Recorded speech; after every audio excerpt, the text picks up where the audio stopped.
नमस्कार. माझं नाव सौ प्रणिता कौस्तुभ पाटणकर. मी त्र्यंबकेश्वर येथून आलेली आहे.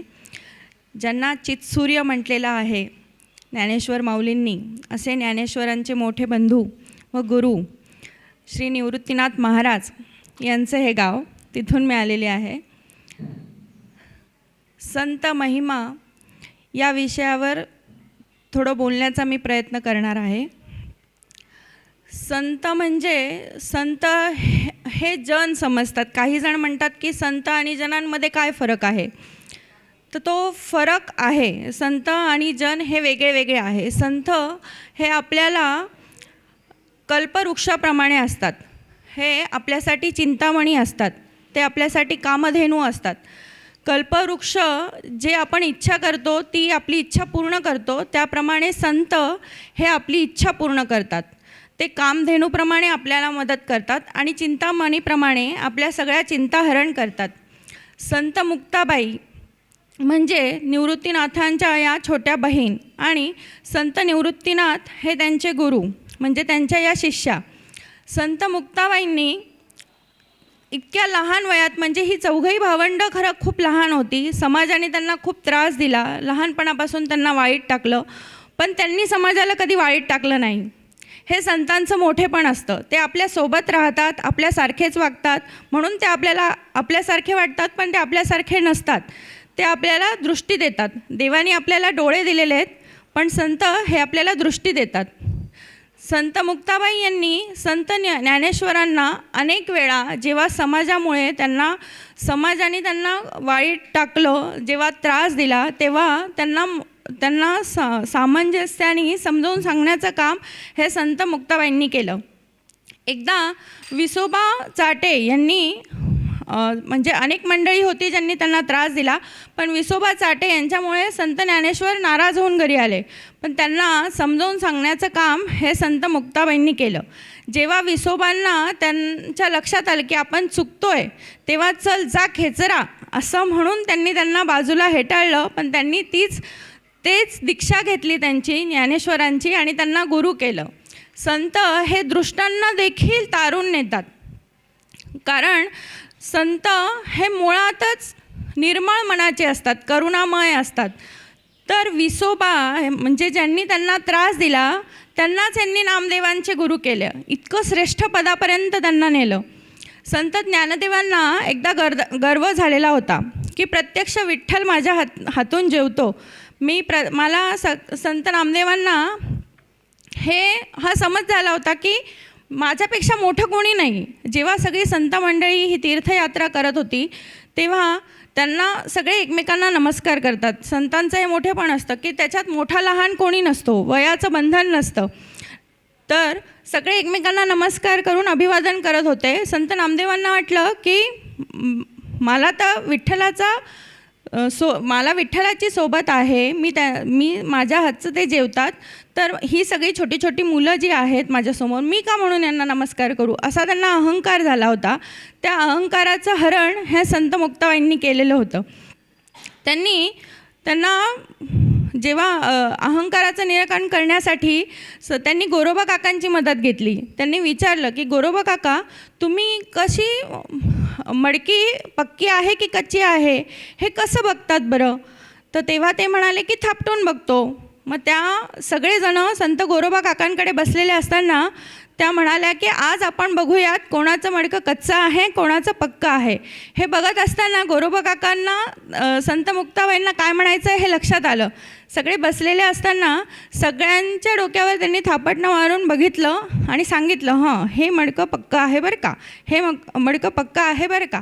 पण जेव्हा नामदेवांजवळ ते आले तेव्हा त्यांना अरे रे, हे काय आहे, मला तुम्ही असं नाही करू शकत, मी एवढा मोठा संत आहे, तुम्ही मला असं नाही करू शकत. तेव्हा सगळ्यांनी म्हटलं एका सुरात की हे मडकं कच्चं आहे बरं का. तेव्हा नामदेवांना खूप वाईट वाटलं, डोळ्यात पाणी आलं आणि ते विठ्ठलांकडे गेले की तेव्हा असं का रे, मी तुझी एवढी सेवा करतो, तुझा मला एवढी सोबत आहे आणि माझं मडकं कच्चं असं का म्हणून म्हणतात हे. तेव्हा ज्ञानेश्वरांनी त्यांना सांगितलं की तुम्ही वाईट वाटून घेऊ नका, तुम्हाला गुरु करण्याची गरज आहे. सद्गुरू जेव्हा भेटतात तेव्हा हे जे आहे अहंकार याचा नाश होतो. म्हणून तुम्ही विसोबा खेचरांकडे जा. पुढे गोष्ट आपल्याला सगळ्यांना माहिती आहे की ते औंढ्या नागनाथला जातात. तिथे विसोबा खेचर असतात. एका वृद्धाच्या अवस्थेत ते असतात आणि नामदेव तिथे जातात, पण अजून त्यांच्या मनात तो अहंकार असतोच की मी इथे आलो आहे खरा, पण आता बघूया. जेव्हा ते चित्र बघतात की एक वृद्ध व्यक्ती आणि चप्पल घालून ही गाभाऱ्यात बसलेली आहे, याच्या पायाखाली शंकराची पिंडी आहे, त्यांना खूप वाईट वाटतं की मला का म्हणून इथे पाठवलं असेल हे चित्र बघायला, की देवाची अशी विडंबना माझ्या दृष्टीस का यावी. मग ते वृद्ध व्यक्तीला विचारतात, अरे तू देवांवर चप्पल घालून तू पाय ठेवून बसलेले आहात, तुम्ही इथे सज्जन तुम्ही एवढे दिसता आहात, वृद्ध आहात, तुम्हाला एवढे देखील कळत नाही.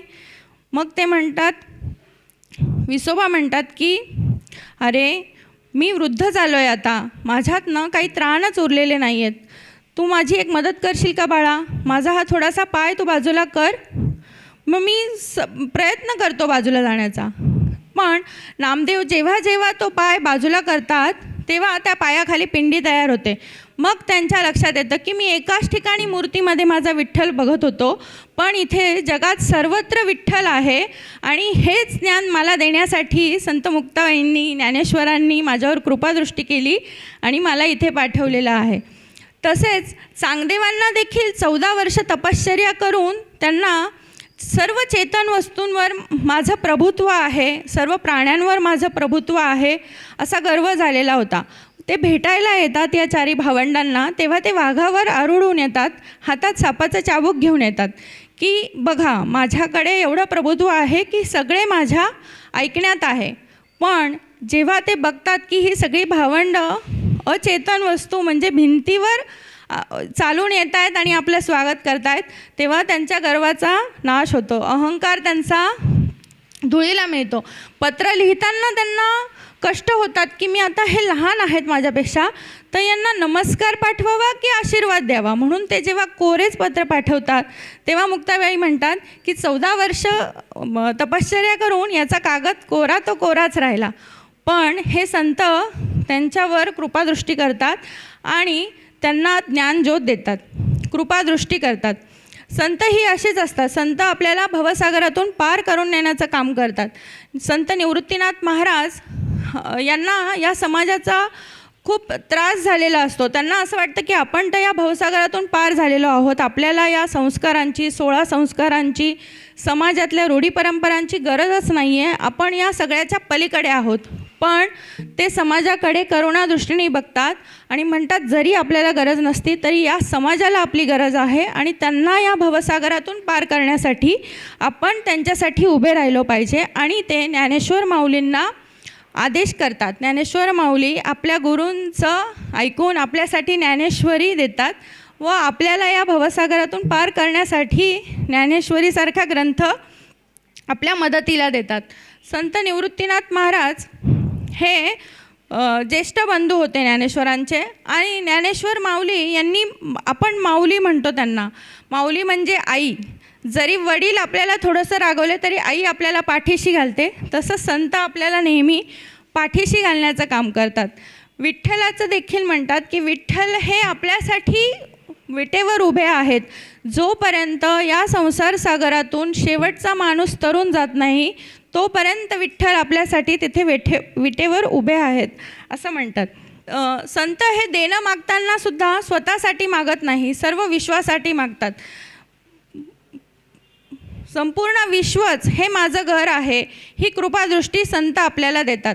संत बहिणाबाई, संत जनाबाई, संत मीराबाई, संत कानोपात्रा या सर्व महिला संत ज्या आहेत यांना घरातून अनेक कष्ट झाली, त्यांना अनेक वेळा कष्ट सहन करावी लागली, परंतु त्यांनी आपल्या वागण्यातून, आपल्या कृतीतून संत म्हणजे काय असतात हे आपल्याला दाखवून दिलं. ही संत देवाला इतकी आपलेसं करतात की त्यांच्याकडे श्रीखंड्या होऊन प्रत्यक्ष विठ्ठल त्यांच्या मदतीला येतात. तर कधी ते महाराचे रूप घेऊन गोमाजी पंतांसाठी त्यांच्या मदतीला येतात. संत हे त्यांच्या भक्तीने देवालासुद्धा देवभोळं करतात अशा संतांना मी शतशः नमन करते आणि आपल्याला देखील संत संगती सदा घडो अशी प्रार्थना करते. सगळ्यांचे मनापासून धन्यवाद. माझ्याकडनं काही चूक भूल झाली असेल तर क्षमा करावी, ती सगळी माझी आहे. धन्यवाद.